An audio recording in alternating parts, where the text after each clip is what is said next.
Pues buenos días tengan todos ustedes, pues aquí estamos otra vez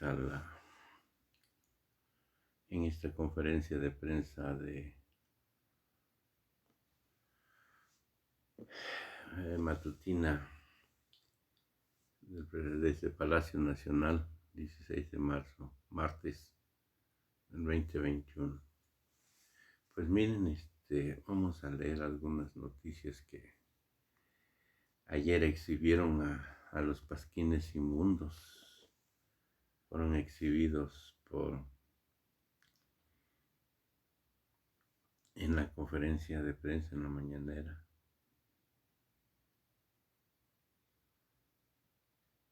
Pues ya dieron respuestas con todos los pasquines inmundos, los boletines.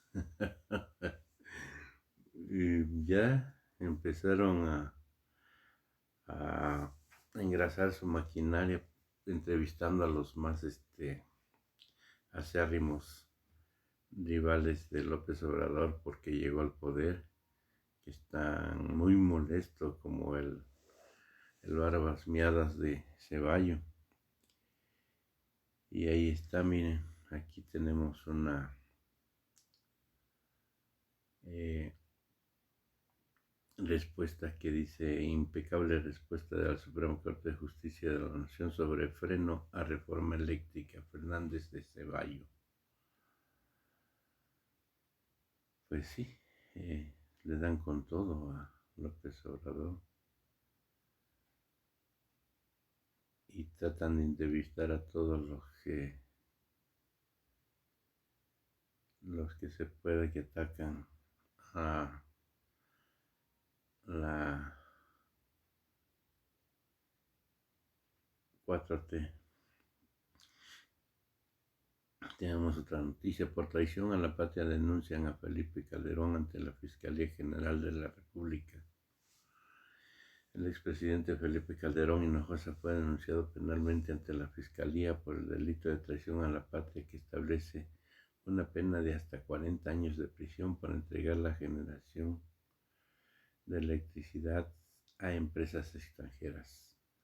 La denuncia fue presentada este lunes en la delegación de la Fiscalía en esta capital por los diferentes dirigentes de Comuna, Oaxaca, Flavio Sosa Villavicencio y César David Mateo Benítez, debido a que en su sexenio el panista entregó todos los contratos a empresas extranjeras, principalmente españolas, y ahora el pueblo está pagando las consecuencias.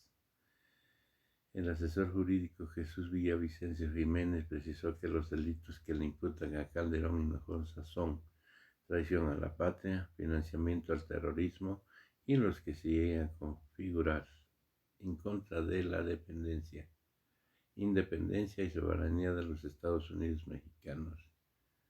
Y es que durante su sexenio Calderón entregó todos los contratos relacionados a la generación de electricidad a empresas extranjeras en perjuicio de la nación. Creo que esto es lo que no entiende la población. Como dice López, tienen que denunciar, tienen que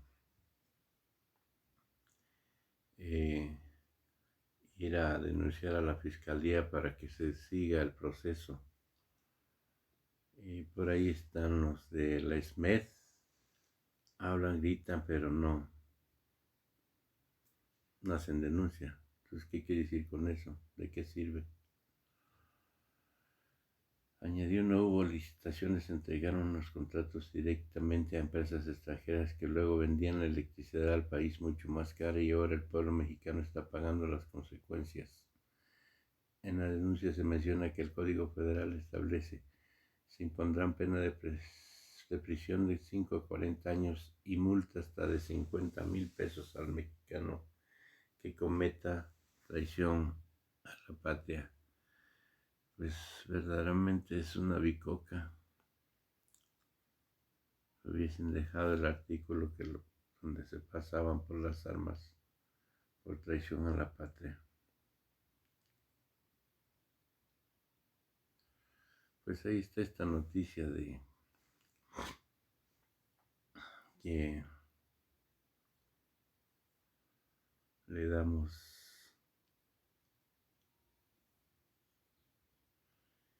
mientras llega la conferencia.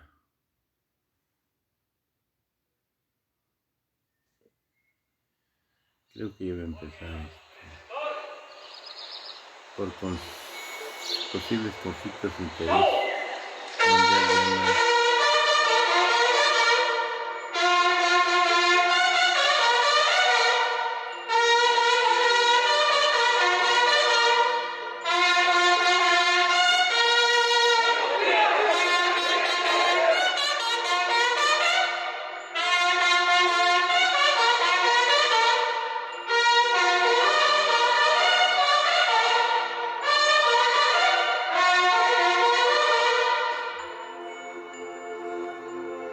Bueno, por posibles conflictos de interés mundial llama a regular calculadoras de riesgos.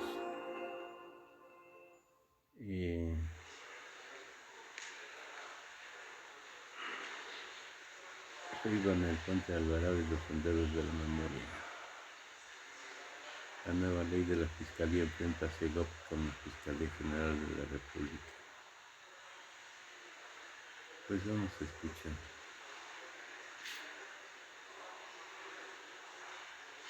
Hoy es martes,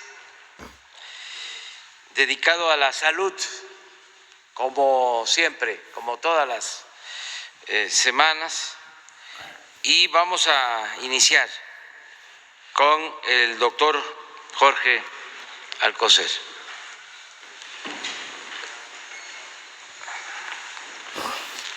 Con su permiso, señor presidente, muy buenos días, tengan todos ustedes. Los saludo con afecto, lo mismo a los que nos están viendo desde otros lugares. Cumplimos 7 semanas en México y también en varios países del mundo en que la pandemia, el número de casos activos, las desafortunadas defunciones y la ocupación de camas generales y de aquellas con ventilador para los casos graves están disminuyendo en lo general. Sin embargo, nuevamente hacemos un llamado a la población, a su disciplina, a su solidaridad, de no confiarse y mantener las medidas sanitarias para evitar que no haya una tercera ola de contagios. A 11 semanas de haber iniciado la campaña de vacunación, hemos avanzado en los 2 primeros grupos prioritarios para la vacunación. El personal médico que ha estado al frente de la atención y sigue estando al frente de la atención de enfermos COVID y los adultos mayores.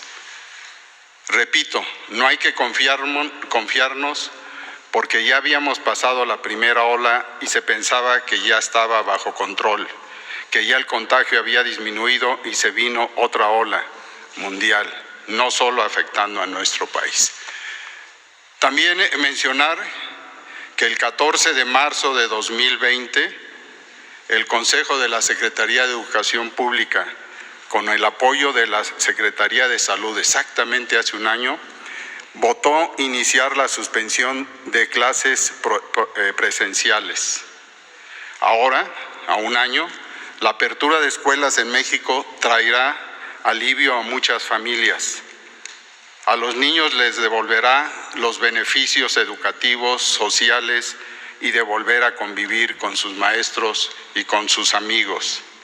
Este es un paso vital, importante para México, pero con ciertos riesgos para salir del confinamiento. El futuro de los niños no es lo único que está en juego. Sabemos que es bajo el riesgo para los niños de tener la enfermedad grave del COVID y que la evidencia internacional indica que las escuelas no son amplificadores de la transmisión. Sin embargo, tenemos que asegurar que las escuelas sean seguras.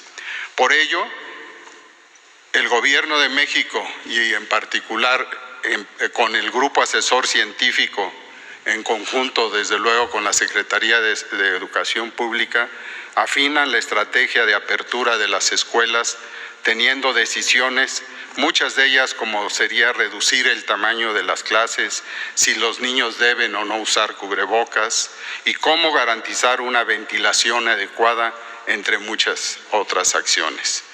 Como gobierno tenemos la responsabilidad de minimizar la exposición a infecciones para aquellos que no pueden controlar su propio entorno. Volver a la nueva normalidad es lo que todos queremos. Recuperarse de la pandemia será tan desafiante como la propia pandemia.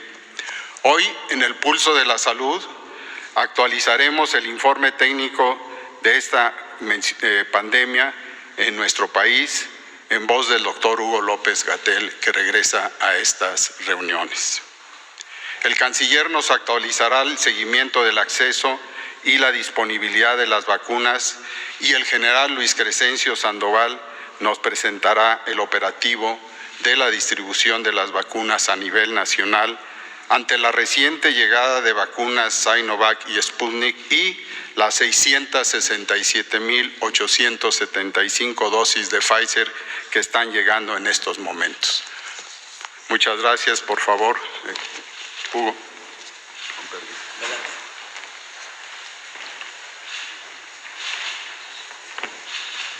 Con su permiso, presidente, con mucho gusto. Maestro, canciller general, muy buenos días. Muy buenos días tengan todas y todos ustedes. Efectivamente, como ya señala el doctor Alcocer, hoy se cumple un año de que se cerraron las escuelas en México. Hoy se cumple un año de que empezó la medida que fue tomada por resolución del Consejo Educativo Nacional el sábado 14 de marzo de 2020. Esta la destacamos por la importancia que ha tenido en facilitar el control de la epidemia en México y la importancia de mantener uno de los sectores sociales de la estructura del Estado mexicano que tiene la mayor contribución a la afluencia de personas.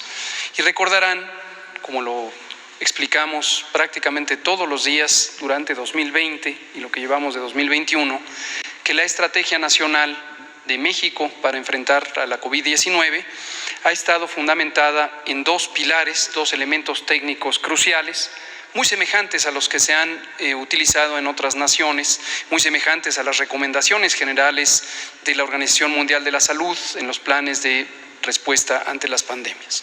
Por un lado, es las medidas de salud pública que permiten reducir la movilidad y el encuentro de las personas en el espacio público, y por el otro, la reconversión hospitalaria que nos permitió tener la capacidad de atender a todas las personas que en su momento necesitaron y demandaron atención médica.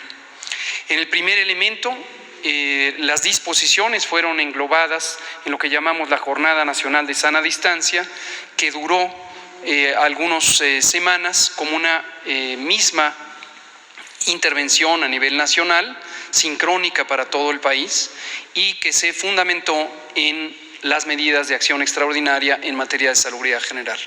Y lo que permitió es el cierre del espacio educativo de todos los sectores, público, social y privado, en toda la nación, elemento que permanece hasta este momento. También la suspensión temporal de actividades laborales y excluyendo solamente aquellas que fueron reconocidas explícitamente como actividades esenciales, que no podían parar. Y por último también las recomendaciones para disminuir la movilidad en el espacio público, en aquellos espacios como el transporte, como las plazas públicas, como los parques y jardines, las playas, que dependen de las autoridades estatales y las autoridades municipales. Posteriormente esto varió con el fenómeno de la nueva normalidad y el establecimiento del semáforo de riesgo COVID, que permanece vigente hasta el momento. Es un solo semáforo, una sola metodología que permite evaluar con las mismas características técnicas o los mismos indicadores, las mismas herramientas a todo el país, y que se instrumenta en cada entidad federativa con la responsabilidad directa de la autoridad sanitaria estatal. De las autoridades sanitarias existen 3 federales, el presidente de la República, el Consejo de Salubridad General y el secretario de Salud, y una que es de carácter local, que son los gobiernos de las entidades federativas. Entonces, un solo semáforo, una sola metodología, con recomendaciones explícitas y claras sobre cuáles son las actividades que pueden estar operando de acuerdo al color del semáforo, y es responsabilidad de la autoridad sanitaria estatal el hacer cumplir las medidas administrativas necesarias para que existan esas restricciones destinadas no a las personas, como también lo hemos destacado, sino a los espacios públicos en donde convergen las personas, con la conciencia clara de que hay 3 razones fundamentales por las que las personas acuden al espacio público: educación, trabajo y recreación, que la recreación es un conjunto heterogéneo y amplio de actividades culturales, sociales, religiosas, espirituales, deportivas, etcétera.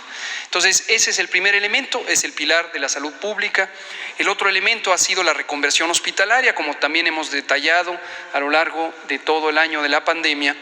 Hemos tenido la más amplia reconversión hospitalaria de América, de todo el continente. Esto ha sido explícitamente reconocido por la Organización Mundial de la Salud.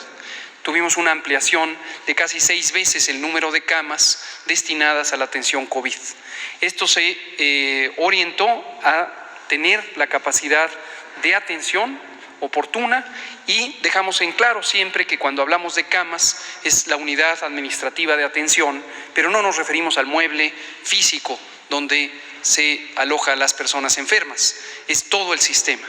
Es la ampliación y la contratación de casi 50,000 profesionales de la salud, la instalación, que en su momento dependió de compra y reparación y reorganización del uso de los ventiladores, también monitores, bombas de infusión, servicios auxiliares de diagnóstico, etcétera, etcétera, etcétera. La más amplia reconversión de América, que nos ha permitido tener siempre la suficiencia para el manejo médico de las personas enfermas de COVID. Y por último, recordar también en esta remembranza de lo que ha ocurrido a lo largo del año, el elemento que ahora tenemos, que es la vacunación. Logramos ser el primer país de América Latina en iniciar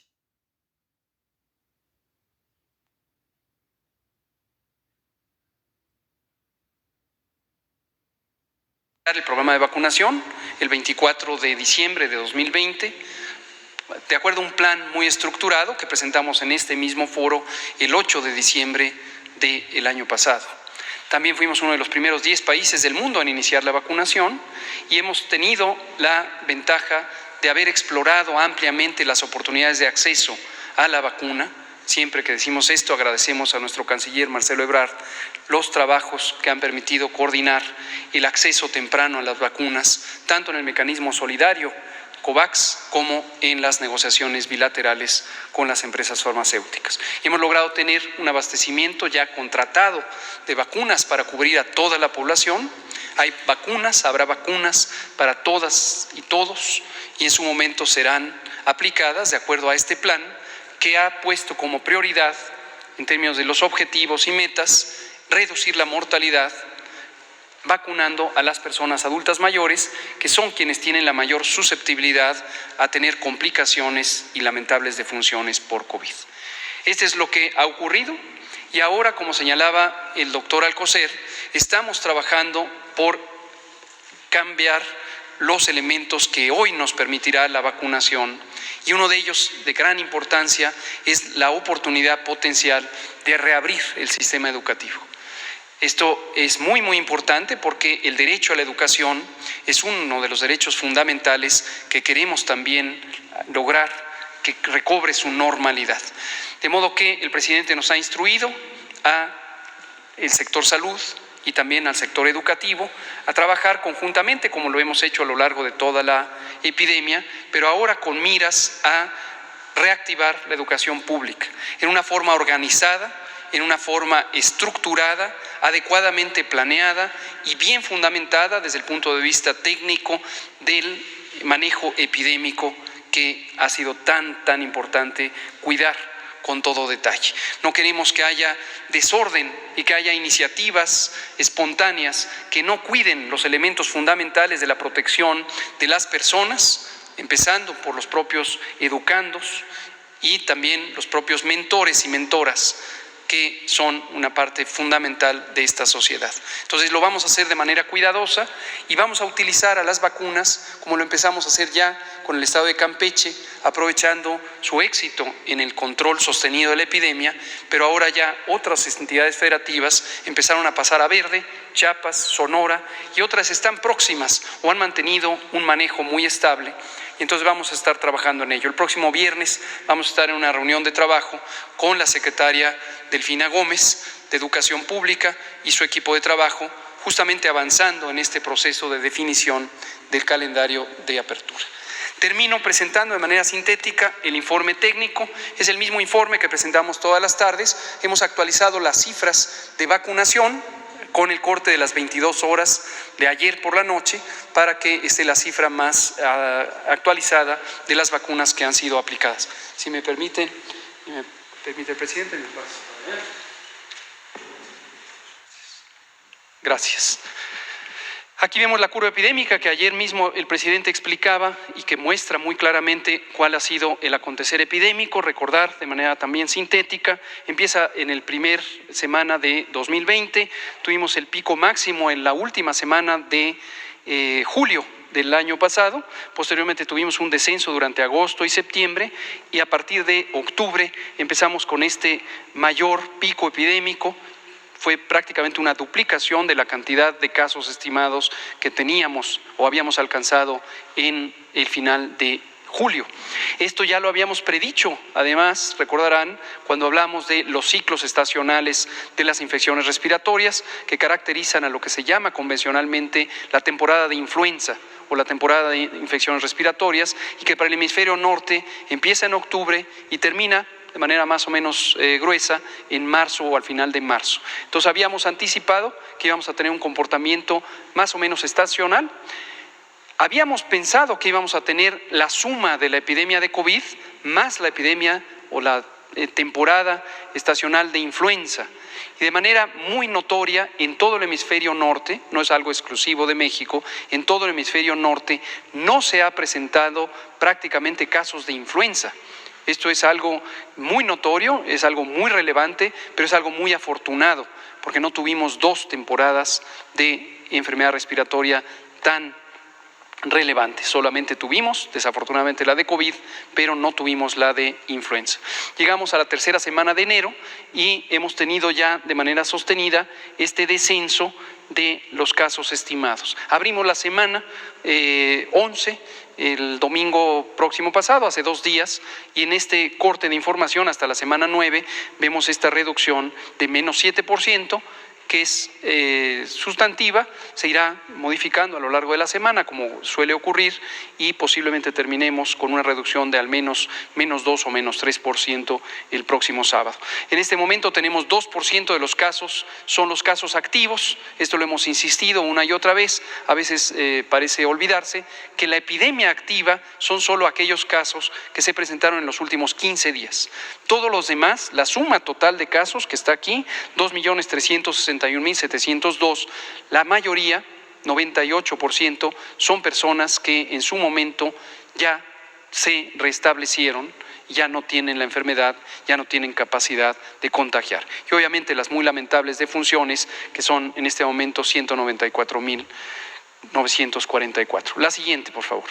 Aquí vemos la hospitalización, que ilustra también de manera muy elocuente cómo ha ido cambiando. El patrón es el mismo, también lo comentaba ayer el presidente. Aquí está desde mayo, no está desde el inicio del año, y llega a un punto máximo, que es el de la última semana de julio, desciende a partir de octubre, sube, y a partir de la tercera semana de enero empieza a disminuir. En este momento es 24% de la capacidad hospitalaria destinada a COVID, la específica para COVID, la que está ocupada. La siguiente, por favor. Y lo vemos desglosado siempre en camas de hospitalización general, que son afortunadamente la enorme mayoría, cerca de 87% de las personas con COVID que están hospitalizadas no están intubadas. Esto es muy importante también visualizarlo, porque por lo dramático que es la enfermedad grave, a veces queda la impresión de que todas las personas con COVID irremediablemente acaban intubadas. No es el caso. Cerca de 89% solo están hospitalizadas con otras formas de ventilación o de oxigenación no invasiva, algunos ni siquiera con soporte de oxigenación, sino para recibir otros tratamientos en general. Solo tenemos en este momento 7 entidades federativas que están ilustradas en la sombra oscura aquí en el mapa, que están entre 30 y 50% de ocupación de las camas destinadas a infección respiratoria aguda, pero 25 están en menos de 30%. Y finalmente, en las camas de hospitalización con ventilador, análogas a las terapias intensivas, tenemos 27% de ocupación, también sigue descendiendo esta cifra. La Ciudad de México ya salió de la categoría de más de 50%, está en esta categoría de 30 a 49 y 27 están en 30% o menos. Ahora vámonos a la vacunación y vamos a presentar los avances explicando algunos elementos importantes. Con el corte de información, a diferencia de lo que presenté ayer por la noche, tenemos casi 80,000 vacunas que fueron aplicadas ayer y hay que comentar aquí la expectativa que tenemos de ya pasar a una vacunación masiva de mayor dimensión. En los momentos de máxima aplicación hemos tenido 360,000 dosis de vacuna, un poco más de 360,000, y esto se logra principalmente cuando acaban de llegar las vacunas y nos desplazamos a los municipios menos dispersos, donde hay menos población rural dispersa. Recordar que en su momento estaremos vacunando a todo el país y que decidimos empezar por una combinación de factibilidad y de protección de las personas más vulnerables, tanto en las zonas rurales como en las zonas urbanas. Pero conforme vamos a tener dotaciones mayores y ya hemos culminado la vacunación en zonas más dispersas, empezaremos a tener de manera más sostenida cifras de vacunación diaria mucho más elevadas. Posiblemente estaremos llegando a poner 500,000 o incluso 600,000 dosis de vacunas diarias, lo que es más factible hacer en las ciudades porque la población está más concentrada. En las poblaciones rurales, parte del tiempo que se invierte durante el operativo es justamente en el desplazamiento de las brigadas en cada comunidad. La siguiente, por favor. En forma acumulativa tenemos más de 4.432.000 vacunas ya aplicadas, casi 4.433.000. La siguiente, y vemos que con respecto a el paquete de vacunas recibidas, representa 68%. Estas son las vacunas que llegan. A estas hoy se suman las que llegarán en unos minutos de Pfizer-BioNTech, que están llegando todos los martes ya desde hace varias semanas. La siguiente. Aquí la distribución, justamente para ilustrar, el personal de salud, primera línea y segunda línea, que hemos explicado una y otra vez en qué consiste esta clasificación, tiene que ver con su cercanía con el riesgo de exposición COVID, y todo este personal, tanto en el sector público como en el sector privado, está siendo cubierto. En este momento ya 71% tienen 2 dosis y los restantes están todavía en la primera dosis. Cuando llegue el calendario apropiado, se les aplicará la segunda dosis. Personal educativo, la experiencia ha sido solamente en el estado de Campeche, donde prácticamente todas y todos ya fueron vacunados con las 2 dosis, y empezaremos, como ya lo comenté, a considerar otras entidades federativas, empezando por aquellas que están en semáforo verde y continuando con aquellas que están con control sostenido, aun cuando no estuvieran ya propiamente en semáforo verde, con la expectativa de ya irnos acercando a la reapertura del sector educativo. Casi 3 millones de dosis han sido aplicadas en personas adultas mayores, esto es casi la quinta parte, el 20% de las personas adultas mayores que están identificadas en el censo, que son casi 15 millones, son personas de 60 años y más. Y una vez culminada esta etapa, pasamos a la etapa 2 del plan y estaremos vacunando 50-59, posteriormente 40-49 y así sucesivamente. La siguiente, por favor. Finalmente, comentamos sobre estos eventos supuestamente asociados a vacunación e inmunización. Es muy importante comentarlos de manera clara, de manera abierta, transparente, y nosotros lo presentamos todos los días, todos los días. Se han registrado en su mayoría, son más del 99.7% casos no graves, esto es muy importante. De por sí la cifra 0.3% es la esperada para un programa de vacunación, pero hay que distinguir que solamente el 0.7% 99.3% no son graves y 0.7% son los que han sido de consideración. También hemos tenido eventos, y es importante visualizarlo, muy lamentables de defunciones en personas que han sido vacunadas, pero no toda defunción en una persona vacunada se explica por la vacuna. Por eso tenemos un comité médico científico de dictaminación que está operando desde el inicio del programa y que hace una revisión exhaustiva, cuidadosa de la evidencia del expediente clínico, cuando hay los estudios de laboratorio o incluso las necropsias que pudieran realizarse para dictaminar si realmente la causa de defunción tiene o no que ver con la vacuna. Hasta el momento ninguno de los eventos, muy lamentables, todos ellos por supuesto, tienen que ver con la vacuna y no debe confundirse la circunstancia en donde coinciden temporalmente una muerte por otras causas con la aplicación de la vacuna como si fuera causada por la vacuna. Esto es muy, muy importante distinguirlo de esta manera. Y lo último es una imagen que nos muestra la distribución por tipo de vacuna. De estos 6.492.385 se distribuye mayormente 3.222.385 la vacuna de Pfizer-BioNTech con estos abastecimientos semanales. La vacuna de AstraZeneca, este fue un embarque específico que fue comprado al Instituto Serológico de la India, una empresa farmacéutica con enorme capacidad.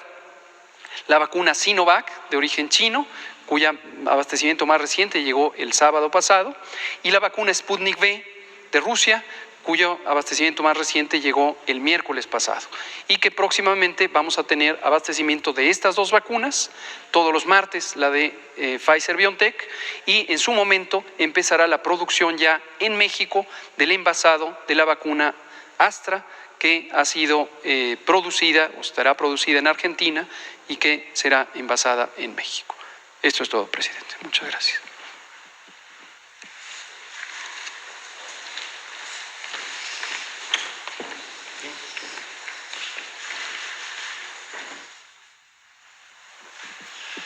Con su permiso, señor presidente, buenos días a todas, a todos. Breve informe de qué punto nos encontramos. La siguiente, por favor. Ya lo mencionó Hugo, doy detalle. Esta semana se aceleró, la semana pasada, se aceleró la llegada de vacunas a México, dosis. Pfizer, 600.600, llegaron el martes. 200.000 de Sputnik.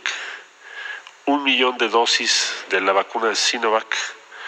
Y el principio activo para envasar 3 millones de dosis de la vacuna CanSino Biologics, que llegó también esta semana. Entonces, fue una semana donde tuvimos todos estos arribos. La siguiente, por favor. ¿Qué sigue? Para sintetizar.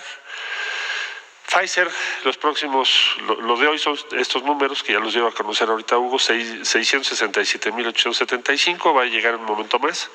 Próximo martes, 658.125. Pfizer, ¿a dónde vamos? A partir de abril se va a duplicar la llegada por semana. Se va a acelerar, está pactado ya así en el calendario. Entonces, aquí vamos hacia allá. Sinovac, llegan 1 millón el 18 de marzo, jueves. 1 millón el 27 de marzo, con lo cual el mes de marzo vamos a haber recibido 3 millones de dosis. Hay un contrato que se va a firmar el día de hoy entre la Secretaría de Salud y Sinovac por un total de 20 millones de dosis entre marzo y julio. Esto nos va a ayudar mucho. Entonces aquí vamos a estar al doble y aquí vamos a recibir 20 millones de dosis entre esta fecha y julio. Sputnik llega a 500.000 el día 22 de marzo, es el próximo envío. AstraZeneca van a llegar 6 millones el día 24 de marzo, que es la semana entrante, para el proceso de envasado y terminado en México, de suerte que para abril AstraZeneca empieza a entregar. Es importante estos números que lo tengamos en mente. Y CanSino, llegan dosis envasadas. La semana pasada llegaron 3 millones a granel, como ya dije, para el proceso de envasado. Llegan 65.000 dosis ya envasadas desde China. A fines de marzo, últimos días de marzo, vamos a empezar a aplicar esta vacuna que es unidosis. Tanto la que vamos a recibir de China como la que se está envasando aquí en México. Ya está en el proceso final. Bueno, ¿qué negociaciones hay en curso? Las menciono muy rápido. Con Pfizer, para aumentar el ritmo y el número. Ya está pactado duplicarlo, pero vamos a ver si podemos hacer más. Esto está a cargo del secretario de Hacienda, de Arturo Herrera, que ha tenido esas negociaciones. Sinovac, como ya dije, se firma hoy el contrato. Sputnik ya está firmado, entonces la negociación es para ver el calendario de entregas a cargo de Birmex. AstraZeneca va en tiempo y forma, son procesos complejos, pero van bien. Y CanSino está terminando y entregando vacuna a fines de marzo. ¿Qué otras iniciativas tenemos en este momento? COVAX, no lo estoy colocando aquí, porque están por darnos la fecha. Me dijo el presidente, no informemos salvo que tengamos la fecha. Entonces, la negociación con Estados Unidos que se derivó de la conversación del señor presidente con el presidente Biden va muy bien, pero los detalles no los daré hasta que estén terminados, pero soy optimista, señor presidente, que vamos bien. Y ese es el cuadro general. En síntesis, se va a acelerar la llegada de vacunas a México. Les cuento, señor presidente.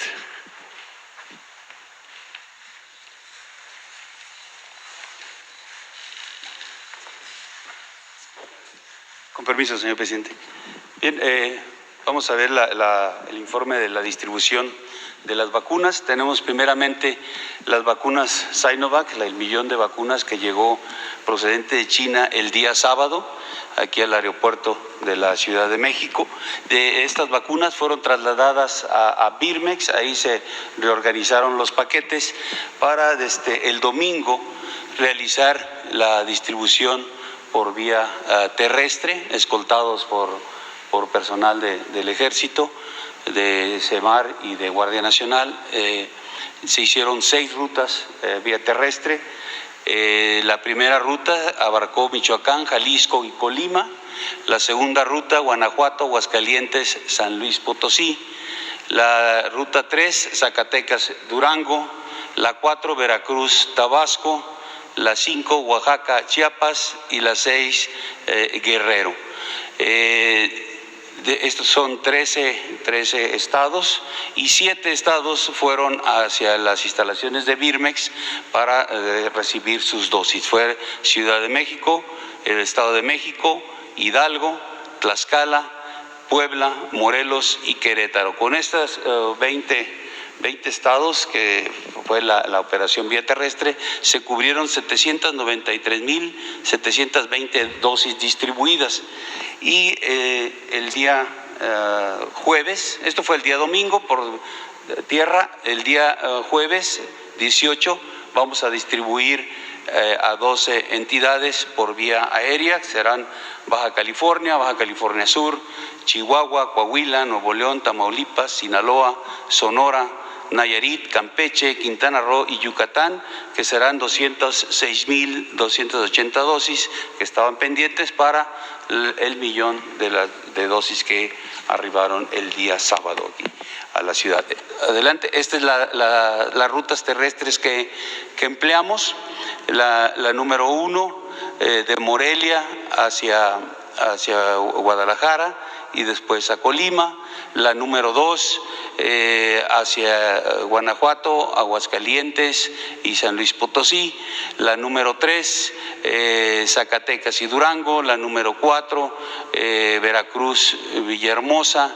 La número 5, Oaxaca a Tuxtla. La número 6 hacia Chilpancingo. Estas son las rutas que empleamos. Adelante, por favor. Las que vamos a emplear para el día 18, las rutas aéreas, sería la primera, Culiacán, después a La Paz, terminamos en Tijuana. La número 2 sería Tepic, posteriormente Chihuahua y luego Hermosillo.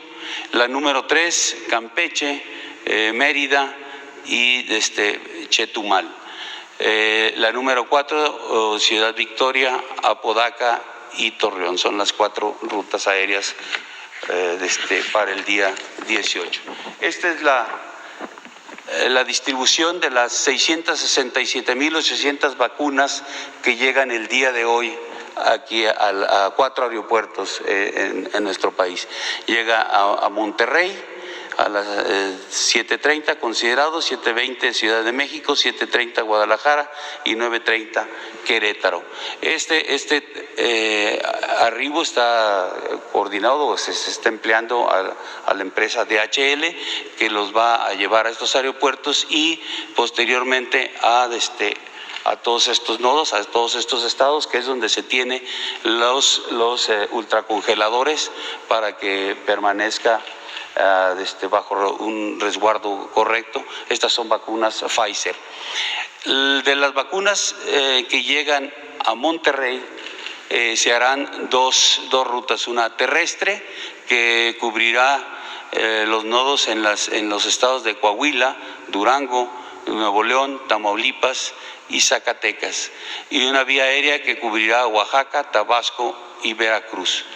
De lo que llega a la Ciudad de México por vía terrestre, Estado de México y Ciudad de México, a Guadalajara, vía terrestre, se irá a Aguascalientes, Nayarit, Jalisco y Michoacán.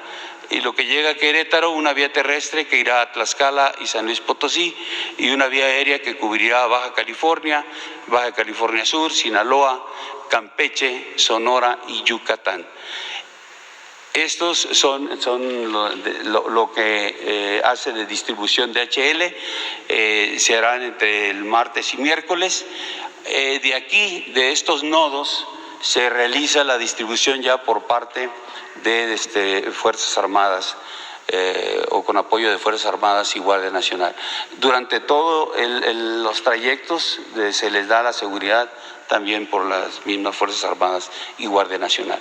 ¿Qué vamos a hacer de Durango, del nodo que se encuentra de los ultracongeladores en Durango? Vía aérea vamos a llevar hacia Chihuahua, de Oaxaca vamos a llevar vía aérea a Guerrero, de la Ciudad de México vamos a llevar vía terrestre a Morelos, Hidalgo, Puebla y Querétaro, de Jalisco vamos a llevar vía terrestre a Colima y a Guanajuato, y de Campeche vamos a llevar vía aérea a Chiapas y a Quintana Roo. Con esto se cubrirán 74 municipios, distribuyendo las 667.875 vacunas Pfizer. Adelante, por favor. También tenemos la distribución de 200.000 vacunas, o de las 200.000 vacunas que tenemos Sputnik, que están concentradas en Birmex. El día de hoy, estas llegaron desde el día 10 al aeropuerto y se fueron a Birmex. Ahí permanecen en resguardo, se están distribuyendo. El día de hoy corresponde distribuir 75.600 vacunas. Estas se van a ir a centros de vacunación, 3 centros, uno en Xochimilco, otro en Iztacalco y otro en Tláhuac. Y del de Xochimilco se van a 35 puntos de vacunación en el área de Marina Xochimilco, otros 35 en el Centro Deportivo Xochimilco. En Iztacalco, las 27.000 dosis se distribuirán en la Escuela Superior de Educación Física con 45 puntos de vacunación y otros 45 en el Palacio de los Deportes.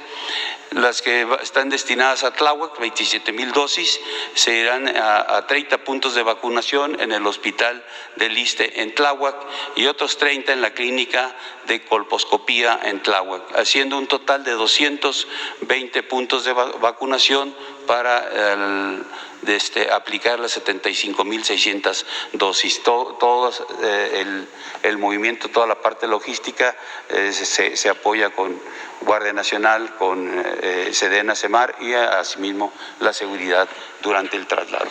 Es todo, señor.